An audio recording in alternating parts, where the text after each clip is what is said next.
The kind of cancer my son-in-law had was an entitlement, the kind that spreads quietly until one day it fills every room in the house. My house. But I'm getting ahead of myself. Let me start where it matters. My daughter's name was Joanna. She was 34 years old when she died, and she had her mother's laugh, this full, unself-conscious thing that came out of nowhere and made strangers turn around in restaurants just to see who was making that sound. She'd had it since she was a little girl, growing up in the house on Birchwood Lane. The same house where she learned to ride a bike in the driveway. The same house where she brought home her first report card, her first heartbreak, eventually her husband. I bought that house in 1998, paid $142,000 for it. A 3-bedroom colonial with a leaky basement and a backyard that needed work. My wife, Carol, fell in love with the kitchen. I fell in love with the neighborhood. Quiet streets, good schools, the kind of place where people still knew their neighbors' names. We fixed it up room by room. I repaired the basement myself over 2 weekends. Carol planted roses along the back fence that are still there today. Carol passed in 2014. Breast cancer. Joanna was 22 and had just started her first real job. We got through it the way you get through things, by not talking about the worst of it and holding each other up when we had to. 2 years later, Joanna brought home a man named Aaron. I want to be fair here. When I first met Aaron, I genuinely liked him. He was 30 years old, confident, good-looking in the way that makes fathers nervous, but not immediately alarmed. He worked in commercial real estate, not as an agent, as an analyst. "There's a difference," he explained to me once, in a tone that suggested I probably couldn't understand it. I let that go. You let things go when your daughter is happy. They dated for 2 years. Got engaged at a restaurant downtown. He sent me a text that night that said, "Asked her." She said yes. "Hope that's okay with you." I thought about what kind of man sends a text instead of making a phone call, let alone asking beforehand, and then I put my phone down and told myself it was a different generation. They got married in September 2018. Small ceremony, nice venue out in the suburbs. Joanna wore Carol's pearl earrings. I walked her down the aisle and managed not to cry until the drive home. After the wedding, they were renting an apartment on the east side of the city. It was fine for a while. Then Joanna called me in March 2019 and said they were thinking about buying a place, but the market was brutal. She didn't ask me for anything. She was just talking. But I heard something underneath it, her tiredness, her quiet stress she was trying not to show me. I'd been thinking about it anyway. I was 61 years old. The house on Birchwood Lane had 4 bedrooms and 2.5 baths. I lived in maybe a third of it. The mortgage had been paid off since 2021. I'd refinanced and paid it down aggressively through the 2000s. The house was mine, free and clear, had been for years. I called Joanna back the next day. I told her I had an idea. I said she and Aaron were welcome to move into the house on Birchwood Lane, and I would move into the in-law suite, the finished space above the garage that Carol and I had converted years ago for Carol's mother before she passed. It had its own entrance, a small kitchen, a full bathroom, good light. It was comfortable. I was comfortable there. I told Joanna I would cover all the household expenses, utilities, property taxes, maintenance, insurance, everything. They could live there and save money, build their future. When the time came, the house would pass to her anyway. I didn't tell Aaron any of this in detail. I let Joanna handle the conversation. In retrospect, that was my first mistake. Aaron agreed. Of course he agreed. What he understood, I later realized, was simply free housing. What he did not understand, or chose not to think about, was that the house was never in question. It had always been mine. They moved in that June. For the first year, things were mostly fine. I'd see Joanna in the morning sometimes, have coffee with her in the kitchen before work. Aaron was cordial, if distant. He traveled a lot for work. When he was home, he treated the house like a hotel, comfortable, expected, nothing to be particularly grateful for. But Joanna was happy, and I was close to my daughter, and those two things covered a lot. The problems started small. Aaron began making comments. Not to me directly at first, I'd hear them second-hand from Joanna. delivered with an apologetic look that told me she already knew they weren't right. He thought my presence was a lot. He thought I should knock before coming into the main house, even to use the laundry room, because, yes, my washer and dryer were in there. He thought the garage door closing at night was loud. I adjusted. I knocked. I did my laundry on Thursday mornings when he was at work. In year 2, Joanna was diagnosed. Non-Hodgkin's lymphoma. The kind that moves fast if it decides to move fast, and hers decided to. I'm not going to spend a lot of time on those months. Some things don't need to be recounted in detail to be understood.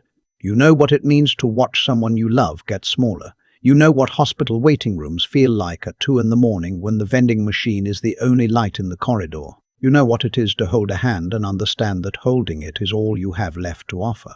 Joanna died in November of last year. She was 34 years old. Aaron's behavior changed within 2 weeks of the funeral. I don't mean gradually, I mean 2 weeks. I came down from the garage apartment on a Sunday morning to get my mail. I still got mail delivered to the main house, had for 25 years, and found a woman I'd never seen before sitting at the kitchen island eating eggs. Aaron was at the stove. He introduced her as a colleague. His colleague was wearing Joanna's robe. I didn't say anything that morning. I took my mail and went back upstairs. The following week, Aaron knocked on my apartment door. He was wearing the expression of someone who had rehearsed what they were about to say and was pleased with how reasonable it sounded. He told me that he'd been thinking about the living situation. He said that he appreciated everything I'd done, but that he needed space now. Space to grieve, space to move forward, space to make a fresh start. He said the garage apartment was really a part of the main house and that it would make more sense for him to have the whole property. He told me I should think about finding somewhere else to live. I looked at him for a long moment. He was 40 years old. He had lived in my house for 4 years. He had bid no rent, no utilities, no taxes, no insurance, no maintenance. He had contributed one thing to the household, a second body using the hot water, and he was standing in my doorway telling me to leave. I said, "I'll need some time to think." He said, "Of course, take a few weeks." He said it like he was doing me a favor. I went back inside and sat at my small kitchen table and looked out the window at the backyard I'd tended for 25 years, at the rose bushes Carol had planted along the back fence, and I made a decision. I wasn't going to argue. I wasn't going to explain myself. I wasn't going to show Aaron a single piece of paper or say a single word about who owned what. I was going to let him believe what he believed. And I was going to wait. My neighbor across the street, a retired schoolteacher named Beverly, noticed the moving boxes appearing in my driveway a few days later and came over with a casserole and a worried expression. I told her I was fine. She looked at me the way women who've known you for 20 years look at you when they don't believe you, and she said, "Okay, but you call me if you need anything." I called my attorney instead. A man named Douglas. We'd done business together for 15 years, mostly around real estate. I told him the situation. He listened without interrupting. When I finished, he said, "You understand that you have no legal obligation to leave that property." I said, "I understood." He said, "You also understand that if you document everything correctly and let this play out, you'll be in an extremely strong position." I said, "I understood that too." I also called my financial advisor. People talk about what they'll leave their children, but not many people talk about how much they'd been building while everyone assumed they weren't. I'd been in commercial construction management for 30 years. I'd invested steadily, conservatively, since my late 30s. The house on Birchwood Lane was paid off. I also owned 3 rental properties in the metro area that I'd acquired over the past 15 years. My net worth at the time of this conversation was just over $2 million. Not $15 million. Not 15 million. 2, but also not a man who needed to beg for a place to sleep. I told my advisor I wanted to make sure everything was structured properly before the next few weeks unfolded. Meanwhile, Aaron had clearly decided that my departure was simply a matter of scheduling. He began moving things around the main house, Joanna's things. I came down one morning to retrieve a box of my own items I'd stored in the basement. Tools, mostly, and some of Carol's things I'd kept. and found that several boxes had been moved, stacked near the back door like they were waiting to be thrown out. I picked up the box I needed and I went back upstairs. One of Joanna's friends, a woman named Renata, who had known my daughter since college, texted me during this period. She'd heard through mutual friends what was happening. Her text said simply, "Please tell me you're not actually leaving." I wrote back, "I'm not going anywhere." She sent a question mark. I sent a thumbs up.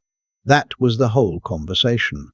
3 weeks after Aaron asked me to leave, Joanna's estate attorney, a woman named Ms. Caldwell, who had handled Joanna's will and end-of-life documents, called Aaron to schedule the formal reading. Joanna hadn't had much in her own name: a savings account, some personal property, a modest life insurance policy. She had been meticulous and organized and had updated her documents carefully. The attorney had reached out to both Aaron and to me, as Joanna had listed specific wishes regarding certain personal items she wanted me to have. Aaron, I later learned, told a friend he was expecting the call to be a formality. The reading was held in Miss Caldwell's office on a Thursday afternoon. Neutral space, tween lines, the kind of room where important things are said quietly. Aaron arrived before me. He was wearing a good jacket. He had the look of a man who expected to be handed something. I arrived with Douglas. Aaron looked at Douglas, then at me, and something moved behind his eyes. Just a flicker. Then he settled back into his expression of composed expectation. Ms. Caldwell began. Joanna's personal wishes, the life insurance designations, several specific bequests including items she wanted her college friend Renata to have, her grandmother's jewelry to go to a younger cousin, and some personal effects designated for me. Letters, photographs, and Carol's Bible, which Joanna had kept on her nightstand. Then Miss Caldwell set down the document she was reading from and looked at Aaron. She said, "I also want to address the matter of the property at Birchwood Lane, as there seems to have been some confusion." Aaron straightened slightly. Confusion was not a word he had been expecting. Miss Caldwell explained that Joanna's will contained no bequest related to the Birchwood Lane property, because Joanna had never owned the Birchwood Lane property. The property had been owned, free and clear, by her father, meaning me, since 1998. The deed had always been in my name. There was no mortgage, no lien, no shared title of any kind. Joanna had resided there as a family member, and Aaron had resided there as her spouse, with the full knowledge and generosity of the property owner. She said it in the straightforward, unhurried way of someone who has delivered complicated news to complicated people and knows that clarity is the kindest thing you can offer. Aaron turned to look at me. I think he was waiting for me to look embarrassed, or apologetic, or to say something that would soften it. I've thought about that moment a lot since then. What does a man's face do when the story he's been telling himself turns out to be wrong in every particular? When the person he dismissed and overlooked and asked to leave turns out to be the only person in the room who actually owned anything? He went pale. Not dramatically, not the way it happens in movies. Just a slow draining, like the temperature had dropped. I didn't say anything. I didn't need to. Douglas quietly set a folder on the table. Inside it, a copy of the original 1998 deed, the payoff confirmation from when the mortgage was satisfied, the property tax records going back 20 years, and the utility and maintenance records I'd kept, every bill, every repair, every tax payment, all in my name, all paid by me. For the entirety of the time Aaron had lived under that roof. Miss Caldwell noted that the property records were consistent and clear, and that there was no legal ambiguity about ownership. Aaron's attorney. He had thought to bring one which told me he'd expected some kind of negotiation, leaned over and said something quietly in his ear. Aaron nodded slowly, like a man receiving information he doesn't want but cannot argue with.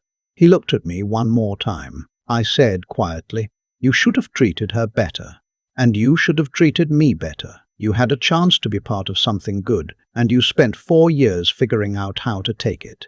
He didn't respond. His attorney touched his arm. They left first. I sat in that office for a few minutes afterward, talking with Douglas and Miss Caldwell about next steps, the practical things, the documentation needed for Aaron's name to be removed from any household accounts he'd somehow been added to, the timeline for him to vacate the property, Beverly from across the street called me that evening. She said she'd seen Aaron's car gone all afternoon. I told her she'd hear from Aaron directly within the next couple of weeks, because he'd be making other arrangements.